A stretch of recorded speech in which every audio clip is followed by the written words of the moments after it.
नमस्कार मित्रांनो, आज आपली ऑफलाईनची बॅच या ठिकाणी समाप्त झाली आणि आपल्या समोर आता दीपक खंडागळे आहेत.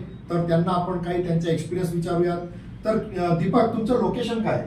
मी धरणगावला राहतो. धरणगाव जिल्हा जळगाव ओके. खानदेशमधून आहे. जळगाव जिल्ह्यातून आहे ते. ओके. सध्याचे तुमचे काय काम आहे? सध्याचे मी डीजे माझा स्वतःचा DJ आहे. आणि माझ्या मित्राचं कॅम्प्युटर प्रिंटर रिपेअरिंगचे शॉप आहे तिथं. ओके. त्याच्या हे करतो ओके. रिपेअरिंग काम. मी असं ऐकलं होतं तुम्ही स्पीकर पण म्हणजे स्पीकर वगैरे repairing करतो. पण करता. स्पीकर रिपेअरिंग काम करतो मी. Correct correct. तर म्हणजे तुमचा कम्प्युटर फील्डशी थोडा संबंध आहे हो, हो. आणि इलेक्ट्रॉनिक थोडंफार रिपेअर करतात. हो. तर तुम्ही म्हटले होते की मला प्रिंटर मध्ये थोडंसं मास्टर हो, व्हायचं. Master okay. व्हायचे.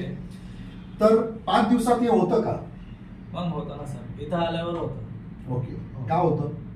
इथे आल्यानंतर माहिती पडतं का त्या प्रिंटर वगैरे जे आपण ज्या फील्डमध्ये पडणार आहे का त्याच्यामध्ये नेमकं त्या गोष्टींना काय म्हटलं जातं, त्याच्या मूलभूत भाषा काय ओके. ती कळली जाते.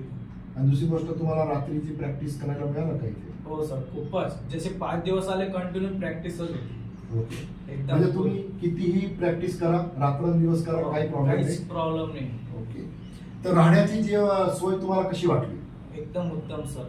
जेवणाबद्दल तर काहीच, एकदम क्लिअरली म्हणजे एकदम जेवण चविष्ट, काही तक्रार सारखं काहीच विषय नाही, एकदम घरासारखं एकदम. आणि रात्रीचं झोपायला वगैरे कसं? झोपाची सोय एकदम सोयीस्कर सर, काही प्रॉब्लेम नाही एकदम. ओके. जर कुणाला करायचं आहे आपल्या जळगाव जिल्ह्यातून, खानदेशातून, तर तुम्ही काय म्हणाल त्यांना? मी तर एकच सांगेन सर, डायरेक्ट डोळे बंद करून यायचे. जर कुठलाही तुम्हाला बिझनेस सुरू करायचा आहे प्रिंटर मधला असा लॅपटॉप वगैरेचा, तर बिंदत वाघ सरांकडे यायचं आणि एकदम मनापासून करायचं. एकदम इझिली होऊन जाईल तुमचं काम. ओके. So thank you. धन्यवाद दीपक सर. थँक्यू.